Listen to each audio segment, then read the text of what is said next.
Hello friends, आपका फिर से स्वागत है मेरी एक और नई वीडियो में। तो जैसा कि मैंने आपको लास्ट वीडियो में बताया कि मैं हूं अभी थाईलैंड में और मैंने एक थाईलैंड की कंप्लीट सीरीज़ शुरू की है जिसमें मैं आपको ए टू जेड थाईलैंड के बारे में हर एक चीज़ बताऊंगा कि थाईलैंड का वीज़ा कैसे लें, ऑन अराइवल वीज़ा कैसे लें, स्टिकर वीज़ा कैसे लें। तो स्टिकर वीज़ा की जो वीडियो है इससे पहले वाली वीडियो मैंने बना दी है और वो आप देखकर डिटेल में सब प्रोसेस को समझ सकते हैं अगर आप स्टिकर वीज़ा लेना चाहते हैं। तो जो इस वीडियो का टॉपिक है कि अगर आपको वीज़ा ऑन अराइवल लेना है तो थाईलैंड में आकर, तो उससे पहले आपको जो इंडियन एयरपोर्ट पे और इंडियन इमिग्रेशन पे जो प्रोसेस करनी है वो क्या प्रोसेस है और आपको वहाँ पर क्या क्या डॉक्यूमेंट चाहिए। तो इस वीडियो में मैं ये सब कुछ एक्सप्लेन करूँगा और जो इसके बाद अगली वीडियो होगी उसमें मैं एक्सप्लेन करूँगा कि जब आप थाईलैंड पहुँच जाएंगे तो तब क्या क्या प्रोसेस है वहाँ पर, वहाँ कैसे इमिग्रेशन करनी है या वहाँ पर वीज़ा ऑन अराइवल कैसे अप्लाई करना है। तो वो अगली वीडियो में मैं एक्सप्लेन करूँगा। इस वीडियो में मैं बताऊँगा सिर्फ इंडियन एयरपोर्ट का कि आप जब इंडियन एयरपोर्ट पे पहुँचते हैं तब क्या प्रोसेस है और क्या डॉक्यूमेंट होने चाहिए। तो फ्रेंड्स, करते हैं शुरू। तो सबसे पहले मैं बात करूँगा आपके पास डॉक्यूमेंट क्या होने चाहिए। तो जब आप अपने घर से चलें थाईलैंड के लिए तो ध्यान रखें कि आपके पासपोर्ट आपका जो आपकी पॉकेट में होना चाहिए या आपके बैग में होना चाहिए। कहने का मीन, पासपोर्ट अगर आप बाई चांस भूल गए तो बस आपको एयरपोर्ट से वापस ही आना पड़ेगा। कि इंडिया में जैसे आप लोकल फ़्लाइट ले सकते हैं आधार कार्ड के बेस पर या आप आईडी कोई और दिखाकर इंडिया टू इंडिया, अगर मान लो दिल्ली से गोवा जाना है, दिल्ली से मुंबई जाना है, तो उसमें आपके पास पासपोर्ट ना भी हो तो आप ट्रैवल कर सकते हैं आधार कार्ड पर भी। तो बट इंटरनेशनल ट्रैवल है तो नॉर्मल सी बात है, पासपोर्ट रिक्वायर्ड है, मस्ट है। तो उसको ध्यान से आप अपने साथ पिक करें। उसके बाद जो है आपने थाईलैंड जाना है ऑन अराइवल, वहाँ पर वीज़ा लेना है, तो उसके लिए क्या क्या चीज़ें होनी चाहिए वो मैं बता देता हूँ। कि आप अपने सिटी से ही 35x45 या फिर 4x6 सेंटीमीटर यानी 40x60 mm की फ़ोटो करवा लें। कि अगर आपके पास 35x45 की जो नॉर्मल पासपोर्ट साइज़ फ़ोटो पड़ी हैं तो वो चल जाएगी, नहीं तो आप वो करवा लें। और या फिर जो उनकी नॉर्मल असली रिक्वायरमेंट है रियल वाली, वो जो उनके फॉर्म पे लिखी होती है वो होती है 40x60 mm यानी कि 4x6 सेंटीमीटर, जिसमें 80% फेस कवर हो और वो सब कुछ नॉर्मल। जो आप फ़ोटो करवाने जाएंगे तो उनको पता ही होता है आप वीज़ा के लिए बोलेंगे तो वो आप अपने साथ 2-3 फ़ोटो ज़रूर पिक कर लें अपने सिटी से ही, कि 1-2 दिन पहले करवा लें और रिसीव कर लें। वो अपने भी पॉकेट में डालें, यानी कि जो भी आपका बैग है डॉक्यूमेंट्स वाला उसमें डालें। उसके बाद जो है वीज़ा एप्लीकेशन फ़ॉर्म की बात आ गई। जो वीज़ा एप्लीकेशन फ़ॉर्म है जो थाईलैंड के ऑन अराइवल वीज़ा के लिए आपको फ़िल करना है, तो वो आप ऑनलाइन भी डाउनलोड कर सकते हैं इंडिया से ही, और आप थाईलैंड में जाकर एयरपोर्ट से भी ले सकते हैं जहाँ पर वीज़ा ऑन अराइवल है, उससे पहले डेस्क लगे होंगे। तो उसका कोई चार्ज नहीं है, वो फ्री ऑफ कॉस्ट है। बट वहाँ पर आपको लाइन में लगना पड़ेगा, भरना पड़ेगा, सब कुछ करना पड़ेगा। तो इससे बढ़िया आप बस एक गूगल पर जाएँ और टाइप करें और वहाँ से फॉर्म डाउनलोड कर लें, उसका प्रिंट करवा लें और उसको पहले ही भर लें। तो जो फॉर्म को क्या भरना है, कैसे भरना है, उसमें क्या क्या प्रोसेस है, वो वीडियो एक अलग है। उस वीडियो में मैं आपको डिटेल में ए टू जेड एक्सप्लेन करूँगा। फॉर्म टिपिकल नहीं है, सिंपल सा फॉर्म है, छोटा सा, उसमें 7-8 इन्फॉर्मेशन भरनी है। तो बट मैं एक अलग वीडियो में फॉर्म कैसे मिलता है, कहाँ से मिलता है, अगर आपको ऑनलाइन लेना है तो कहाँ से डाउनलोड करना है, अगर आपको थाईलैंड एयरपोर्ट से लेना है तो कहाँ से मिलेगा, उस पर क्या क्या लिखना है, क्या फिल करना है, वो एक अलग वीडियो में एक्सप्लेन करूँगा। तो एक फॉर्म हो गया, अगर आप मतलब इंडिया से ही लेके जाना चाहते हैं तो प्रिंट आउट निकाल कर। उसके बाद जो अगली चीज़ है वो है आपकी कंफर्म रिटर्न एयर टिकट। तो आपके पास दोनों टिकट्स होनी चाहिए, जाने की भी और आने की, और वो कंफर्म होनी चाहिए। तो उसकी कॉपी होनी चाहिए आपके पास। तो डजेंट मैटर कि वो कलर्ड फ़ोटो है, मतलब कॉपी है या ब्लैक एंड वाइट है, बट आपके पास डिटेल होनी चाहिए कि मेरी जाने की टिकट ये है और इस डेट को मैं वापस आऊँगा। तो मैं थोड़ा सा एक्सप्लेन कर देता हूँ कि जो टिकट के बारे में, कि पहले जो बीच में थोड़ा सा एक नया टॉपिक बोलता हूँ। टॉपिक तो क्या, बीच में आपको कोयल की आवाज़ आ रही होगी, मैं एक पार्क में बैठा हूँ थाईलैंड में ही। तो अब इसका तो कोई इलाज नहीं है, कोयल बोल रही है तो इसको तो मैं चुप नहीं करवा सकता। तो इसको आप इंजॉय करो और या फिर इग्नोर करो, आपकी मर्ज़ी है। तो जो मैं बात कर रहा था टिकट की, तो थाईलैंड पहले था जो अक्टूबर 2022 से पहले ऑन अराइवल वीज़ा था, वो 15 दिन का मतलब एंट्री अलाउड करता था इंडियंस को। बट 2022 अक्टूबर के बाद से 30 दिन का अलाउड करता है।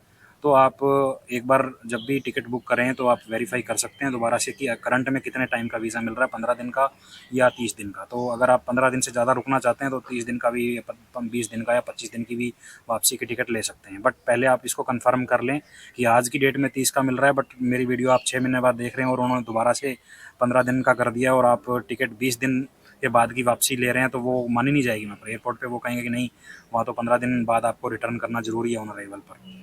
तो जो स्टिकर वीज़ा है वो 30 दिन का मिलता है। जो मैंने दूसरी वीडियो में बताया वो 15 दिन का नहीं मिलता, अगर वो आप अप्लाई करोगे तो 30 दिन का ही मिलता है।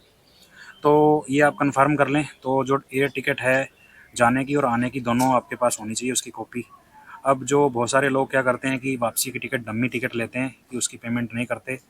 तो डम्मी टिकट को आप करें अवॉइड, कि उस केस उस केस में जब आप बोर्डिंग पास ले रहे होते हैं तो एयरलाइन वाले या इमिग्रेशन वाले, जब आप इमिग्रेशन कर रहे होते हैं तो आपको रोक सकते हैं कि ये टिकट कंफर्म नहीं है, हम आपको नहीं चढ़ने देंगे। तो ऐसा कोई रूल नहीं है कि इसके बिना कोई जा ही नहीं सकता।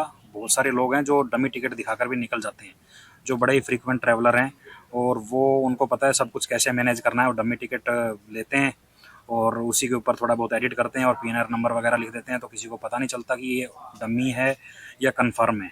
हाँ, अगर उसको जो पीएनआर नंबर आप नेट पर चेक करेंगे डालकर तो फिर पता चलेगा कि नहीं, पीएनआर नंबर शो ही नहीं होगा उस नाम से। तो बट एयरलाइन वाले या इमिग्रेशन वाले इतना काम तो करते नहीं कि डमी टिकट को उसका देखेंगे पीएनआर नंबर डाल के कि ये पीएनबी ओरिजिनल है, कंफर्म्ड है या डमी है। बट जो नया बंदा होता है उसको इस चीज़ का नहीं पता होता, तो वो इस केस में फंस सकता है। सिंपल डमी टिकट देखकर पता चल जाती है कि ये डमी है। तो मैं बोलूँगा आप कंफर्म टिकट ही लेकर जाएँ साथ में, डमी टिकट का पंगा ना लें। तो ये हो गया। जो उसके बाद है अगला डॉक्यूमेंट, वो आपकी होटल की कंफर्म बुकिंग होनी चाहिए, कि वो पेड चाहे ना भी हो, बट वो मतलब आपके पास होटल की साइड से होना चाहिए कि आपकी बुकिंग कंफर्म्ड है और आप यहाँ पर आकर रह सकते हैं।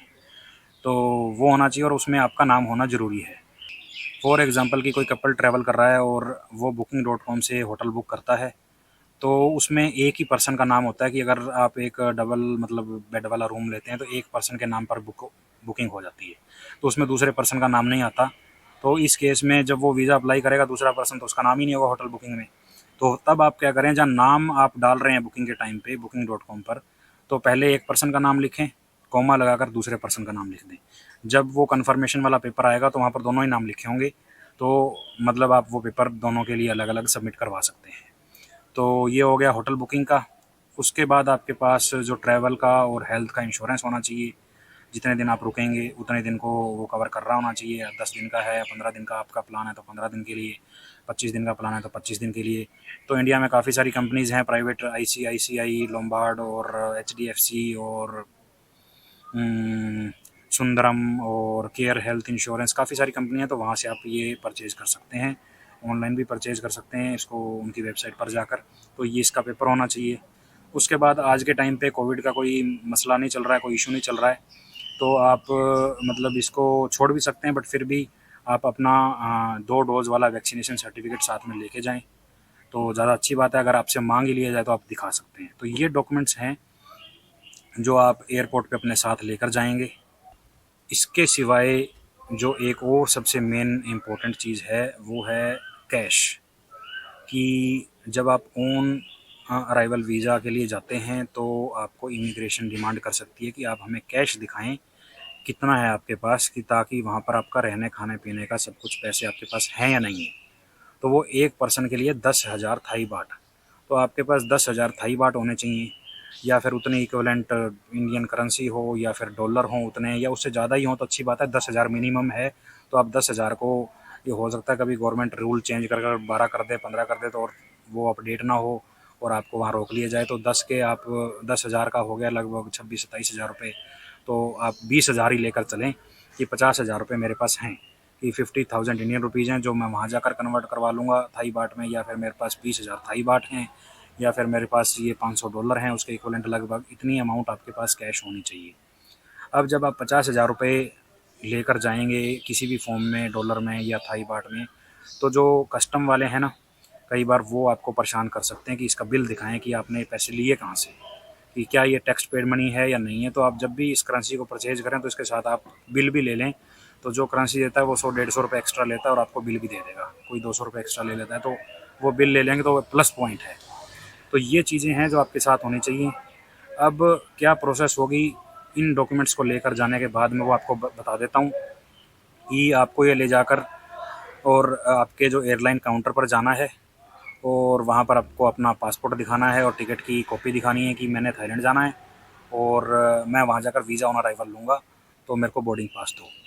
अब बात मैं आपको यहाँ पर थोड़ा सा बताता हूँ कि जो एयरलाइन वाले होते हैं वो हैं सिर्फ अपनी टिकट सेल करने का या वो सर्विस प्रोवाइड करवाने का, वो वीज़ा वाले नहीं हैं, वो इमिग्रेशन वाले नहीं हैं। बट होता क्या है कि जो फ्रेशर बंदा होता है, जो फर्स्ट टाइम जा रहा है या सेकंड टाइम जा रहा है, तो वो पासपोर्ट देख लेते हैं, उनके पास पासपोर्ट पकड़ाते हो तो पेज पलट कर कि ये ट्रैवल नहीं करता पर्सन, ये पहली बार जा रहा है, तो वो प्रिटेंड करते हैं कि हम बहुत बड़ी पोस्ट पर हैं और वो परेशान करना शुरू कर देते हैं। कई बार ऐसा होता है, कई बार नहीं, काफ़ी बार ही ऐसा होता है।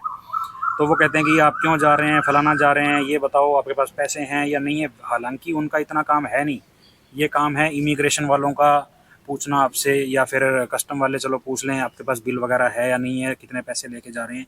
एयरलाइन वालों का काम होता है आपको बोर्डिंग पास देना। तो वो जानकर क्रॉस वेरिफिकेशन और तंग करना शुरू कर देते हैं, नहीं आप कहाँ रुकेंगे, होटल बुकिंग दिखाएं, वो दिखाएं, ये दिखाएं। चलो कोई बात नहीं, आप दिखा सकते हैं उनको, बट उनको मतलब आप जब डॉक्यूमेंट आपके पास ही हैं तो जो डॉक्यूमेंट डिमांड करें आप उनको दिखा दो। बट कहने का मीन वहाँ पे आपने डरना नहीं है, कोई नर्वस नहीं होना। आप घूमने जा रहे हैं तो कोई ऐसा नहीं है कि वो आपको अलाउड नहीं करेंगे या उनको टिकट देनी ही पड़ेगी, उनको बोर्डिंग पास देना ही पड़ेगा। तो वहाँ से आप बोर्डिंग पास लें और अगर आपका बैग वगैरह है, जो लगेज वगैरह, तो उनके पास ड्रॉप करें और उसके बाद आप जाएंगे आगे सिक्योरिटी चेक और इमिग्रेशन पर। इमिग्रेशन पर आप लाइन में लगेंगे और अगर लाइन नहीं है, भीड़ नहीं है, तो आप सीधा काउंटर पर जाएंगे। तो उस काउंटर पर जाकर आपसे इमिग्रेशन वाला कुछ भी क्वेश्चन पूछ सकता है कि आप क्यों जा रहे हैं, या आप पहले कहाँ ट्रैवल हैं, आप लास्ट टाइम कब गए थे थाईलैंड अगर गए थे तो, या आप फर्स्ट टाइम ही जा रहे हैं, अकेले जा रहे हैं, आपके साथ कोई और भी है, आप वहाँ से वापस आएंगे कि नहीं आएंगे, आप वहाँ जॉब तो नहीं करेंगे। वो किसी भी तरीके से कोई भी क्वेश्चन आराम से या घुमाकर किसी भी तरीके से पूछ सकते हैं। कि आपके पास कैश दिखाओ तो आपको कि आपके पास कैश दिखाओ तो आपको कैश भी दिखाना पड़ सकता है। तो उसके बाद आपकी होटल बुकिंग दिखाओ, या आप होटल में कहाँ पे रुकेंगे, कितने दिन आप रुकेंगे, उतने दिन की होटल बुकिंग दिखाओ। अलग अलग जगह अगर है तो अलग अलग दिखाओ। और आपके पास ट्रैवल के लिए इंश्योरेंस है, हेल्थ इंश्योरेंस है, वो कुछ भी आपसे डिमांड कर सकते हैं। तो आप फिर उसको भी नॉर्मल लेंगे और आप सारा कुछ वेरिफिकेशन करवाएंगे और उनको बताएंगे कि मैं वीज़ा जो लूँगा वो वहाँ जाकर वीज़ा ऑन अराइवल लूँगा, जो कि इंडियंस के लिए प्रोविज़न है। उसके बाद वो बोलेंगे कि आप कैमरे के सामने देखें, आपकी फ़ोटो लेंगे और आपके पासपोर्ट को स्टैंप करेंगे कि आप कंट्री से एग्ज़िट कर रहे हैं, हमारे यानी कि इंडिया से एग्ज़िट कर रहे हैं। तो उसके बाद हो सकता है रैंडमली कोई 50 में से एक केस को कस्टम वाले बुला सकते हैं कि आप अपना बैग दिखाएं, आप अपने पैसे दिखाएं, आप अपना बिल दिखाएं। बट वो रैंडमली होता है, कोई ऐसा नहीं है कि भाई हर पर्सन के साथ होता है। बट अगर आपकी किस्मत बुरी है तो आपका नंबर भी आ सकता है। बट बुरी वाली कोई बात है नहीं, कि ऐसा नहीं कि वो कोई वहाँ पर आप जस्टिफिकेशन दे दें कि भाई ये पैसे हैं, ये मैंने बिल है। बट हाँ, ऐसा भी नहीं कि आप 10 लाख इंडियन रुपीज़ के इक्विवेलेंट डॉलर या यूरो या कुछ इंडियन पैसे इतने लेकर जा रहे हैं। तो फिर फॉर श्योर कस्टम वाले आपको वहाँ पे बिठा लेंगे, आपकी फ़्लाइट भी जाएगी, आपका सब कुछ कैंसिल हो जाएगा और आपको कोई पेनल्टी भी लगेगी, चढ़ने भी नहीं दिया जाएगा। तो 20-50 हज़ार को तो कोई नहीं पूछता अगर आपके पास बिल नहीं भी है तो, बट वो भी आप ले लें तो अच्छी बात है। तो उसके बाद आप अपनी जो भी है उसको क्रॉस करेंगे और आप अपना देखेंगे एयरपोर्ट में ऊपर जैसे ही चल रहे हैं तो आप ऊपर की डायरेक्शन में देखेंगे तो साइन लगे होंगे, आपके बोर्डिंग पास पे लिखा होगा कि कौन सा गेट नंबर है। और उस गेट नंबर की तरफ कि फॉर एग्जांपल आपका गेट नंबर है 17, तो आप देखेंगे 1 से 10 इधर है, 10 से 15 इधर है, 17 से या 15 से 20 इधर है। तो एरो लगे होंगे, उधर चलते जाएंगे और गेट पर पहुंच जाएंगे। गेट पर पहुंचकर आपको स्क्रीन लगी हुई मिलेगी। अगर आप थोड़ा पहले पहुंच गए हैं तो हो सकता है उससे पहले वाली फ़्लाइट जा रही हो, और अगर आप टाइम पे पहुंचे हैं अभी आधा पौना घंटा तो नेक्स्ट फ़्लाइट आपकी हो। तो वहाँ पे गेट के ऊपर एक छोटा सा टीवी लगा होगा, स्क्रीन लगा होगा, उस पर आपका लिखा होगा कि flight to Bangkok, flight number ये वो। तो आप वहाँ पर वेट करेंगे।